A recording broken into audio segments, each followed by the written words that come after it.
ॐ अज्ञानतिमिरान्धस्य ज्ञानञ्जनशलाकया चक्षुरुन्मिलितं येन तस्मै श्रीगुरुवे नमः। हरे कृष्ण। भगवद गीता अध्याय 6 श्लोक संख्या 43। तत्र तं बुद्धि संयोगं लभते पौर्वदेहिकं यतते च तथा भूय संसिद्धो कुरुनंदन। हे कुरुनंदन, ऐसा जन्म पाकर वह अपने पूर्व जन्म की दैवीय चेतना को पुनः प्राप्त करता है और पूर्ण सफलता प्राप्त करने के उद्देश्य से वह आगे उन्नति करने का प्रयास करता है। कौन करता है? असफल योगी जो इस जन्म में भक्ति करने में सफल नहीं हो पाता है, हाँ, उसको भगवान उसके पिछले जन्म की भक्ति के अनुसार या तो एक अच्छा बुद्धि प्रदान करते हैं, अच्छा शरीर प्रदान करते हैं, अच्छा कुल प्रदान करते हैं, ऊंचे लोकों में भेजते हैं या ब्राह्मण या वैष्णवों के यहाँ डालते हैं, डिपेंडिंग ऑन कि उसने कितनी भक्ति करी है। और इसको प्राप्त करने के बाद वो क्या करता है? ऐसा जन्म पाकर वह पूर्व जन्म की देवी चेतना को पुनः प्राप्त करता है जिस चेतना में वो था। इसका मतलब है कि यदि किसी को अच्छा शरीर मिलता है, अच्छा कुल मिलता है, धन मिलता है, बुद्धि मिलती है, तो इन सब चीज़ों को उसको आगे अपने उस चेतना को आगे बढ़ाने के लिए लगाना चाहिए था, उसको और आगे बढ़ाना चाहिए था। लेकिन क्या होता है कि हम लोग अक्सर क्या करते हैं, उसको खाने लगते हैं। कुछ आया, हमने कुछ कमाया, हम उसको उड़ाने लगते हैं। जैसे आजकल की कहते हैं ना, आमदनी अठन्नी और खर्चा रुपया। हम कुछ कमाते हैं, जैसे आजकल आप जानते हैं क्रेडिट कार्ड का ज़माना है, हर चीज़ लोन पे चलती है, ईएमआई पे चलती है। आदमी कमाता कम है और खर्च ज़्यादा करता है। कुछ महीनों के बाद क्रेडिट कार्ड की इतनी अचानक से ओह इतनी इंस्टॉलमेंट कैसे दें, है कि नहीं?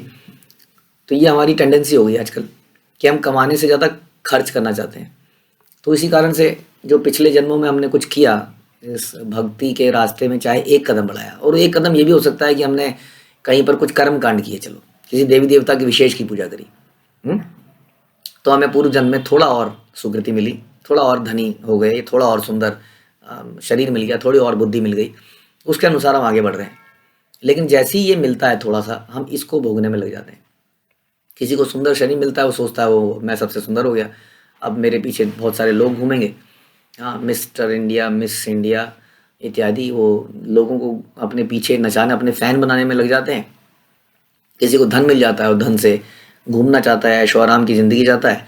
तो जिसको जो मिलता है वो एक्चुअली में मिला इसलिए क्या था, जैसे यहाँ भगवान बता रहे हैं कि ऐसा जन्म पाकर वह पूर्व जन्म की देवी चेतना को पुनः प्राप्त करता है, लेकिन उसके बाद में उसको आगे बढ़ने के लिए प्रयास करना पड़ेगा। जैसे लिखा है, पूर्ण सफलता प्राप्त करने के उद्देश्य से वह आगे उन्नति करने का प्रयास करता है। अब ये जो अगली लाइन है, ये उसकी विल पे डिपेंड करेगा। पहली लाइन तो उसको मिलेगी बेस्ड ऑन प्रायर कर्मा, उसको अच्छा शरीर मिला, अच्छी बुद्धि मिली।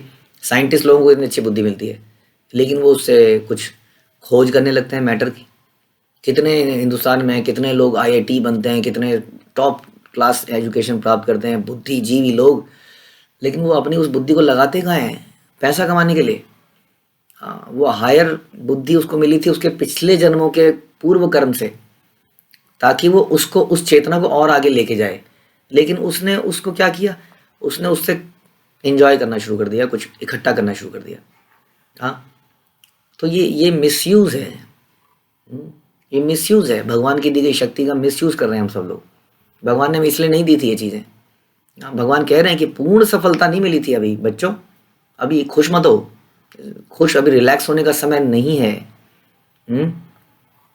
आदमी को देखिए, आदमी अच्छा शरीर मिलता है, सुंदर शरीर मिलता है, एक्टर बन जाता है।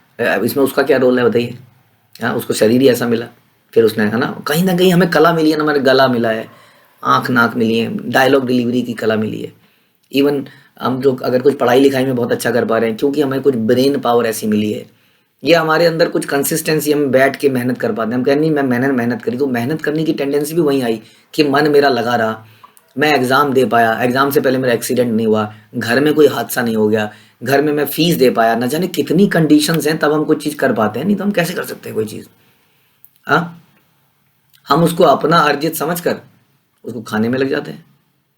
लेकिन यहाँ पे बताया जा रहा है कि हमें क्या करना चाहिए था। पूर्ण सफलता नहीं मिली थी, ये तो आंशिक, अभी कुछ करा था उसकी वजह से कुछ फल मिल गया, अब उसको खाने लग गए। करना क्या चाहिए था, पूर्ण सफलता प्राप्त करने के उद्देश्य से आगे उन्नति करने का प्रयास करना था।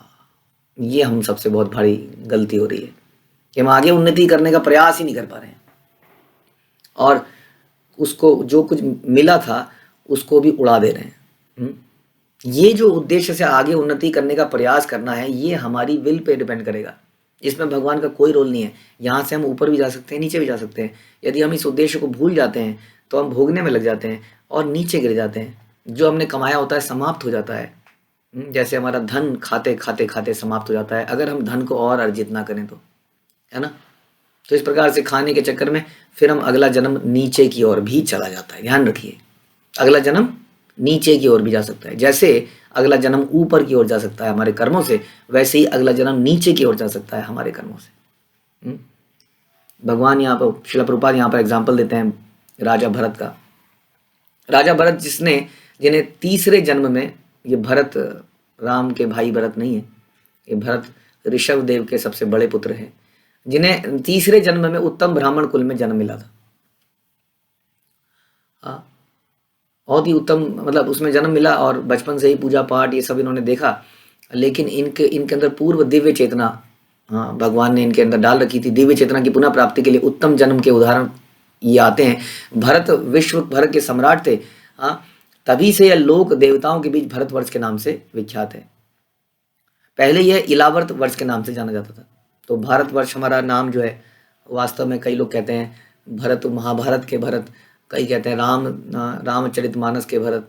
वास्तव में यहाँ शास्त्र बता रहे हैं कि ये वास्तव में कौन है, ऋषभ देव के पुत्र भरत, उनके नाम पर ये इलावर्त से भारतवर्ष पड़ा।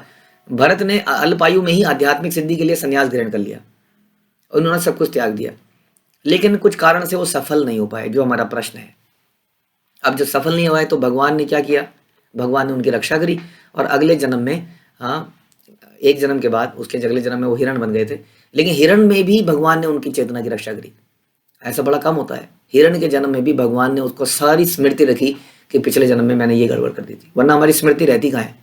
और फिर उसके बाद में वो ब्राह्मण कुल में पैदा हुए और उसके बाद भी उन्होंने ज़बरदस्त प्रयास किया, उससे प्रसन्न नहीं हो गए बस केवल उतने करने से ही।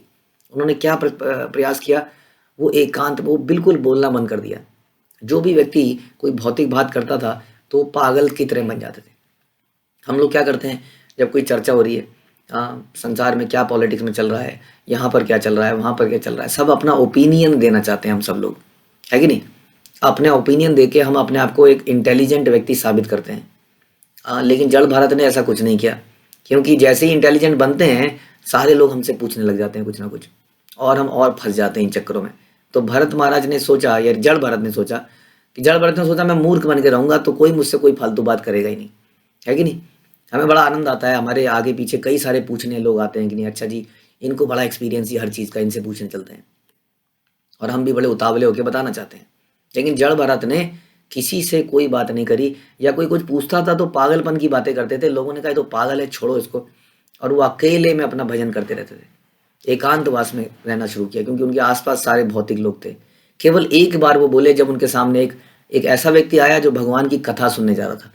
उसका नाम था राजा रहुगण, और राजा रहुगण भी थोड़े से अहंकार में कह लीजिए आ गए कुछ समय के लिए। लेकिन वो कथा सुनने जा रहे थे। कपिल सागर कह लीजिए, या गंगा सागर, वहाँ पर वो जा रहे थे। तो वहाँ पर सिंध से जा रहे थे, सिंध से बहुत दूर का रास्ता था। लेकिन जड़ भरत को समझ में आ गया, ये व्यक्ति कुछ तो जानने की इच्छा रखता है, इसको आगे बोलता हूँ। तो राजा ने उनके साथ कुछ बदतमीजी करी, उनको कुछ बुरा बोला। तब वहाँ पर जड़ भरत ने बड़े प्रेम से उनको ज्ञान देना शुरू किया। ज्ञान सुनते ही राजा रहुगण अपनी पालकी से नीचे उतर गए और उनको प्रणाम किया। तो इस प्रकार से जड़ भरत का एग्जाम्पल बिल्कुल एप्ट एग्जाम्पल है कि इस प्रकार से भरत महाराज के जीवन में वो सफलता प्राप्त नहीं कर पाए, और जड़ भरत के जीवन में उन्होंने पूर्ण सफलता प्राप्त करी। तो इसलिए भगवत कृपा से योगी को कृष्ण भावनामृत में पूर्ण सिद्धि प्राप्त करने के लिए बारंबार सुयोग प्राप्त होते रहते हैं। लेकिन we should not take it granted कि अरे चले जाएंगे ना, जल्दी क्या है। It is very risky. जैसे मैंने बताया, कितने ऐसे केस में जिसमें आगे आदमी ऊपर उठने के बजाय नीचे चला गया, जिसमें उसने जो उसको पुनर्जन्म के बाद जो प्राप्तियां हुई, अच्छा शरीर, अच्छा बुद्धि, धन, ताकि वो ध्यान से भक्ति कर पाए, वो उसमें ना लग के उसको खाने पीने में लग गया। तो इसलिए बड़ा रिस्की है। इसलिए जितना जल्दी यहाँ से जाया जाए उतना ही अच्छा है। तो इस श्लोक में यही बता रहे हैं, बेसिकली हमारे लिए एक भगवान की तरफ से इंस्ट्रक्शन है कि यदि हमें ये सब मिला है तो हम पूर्ण सफलता प्राप्त करने के लिए, उन्नति के लिए भरसक प्रयत्न करें। श्रील प्रभुपाद की जय, भगवद गीता की जय।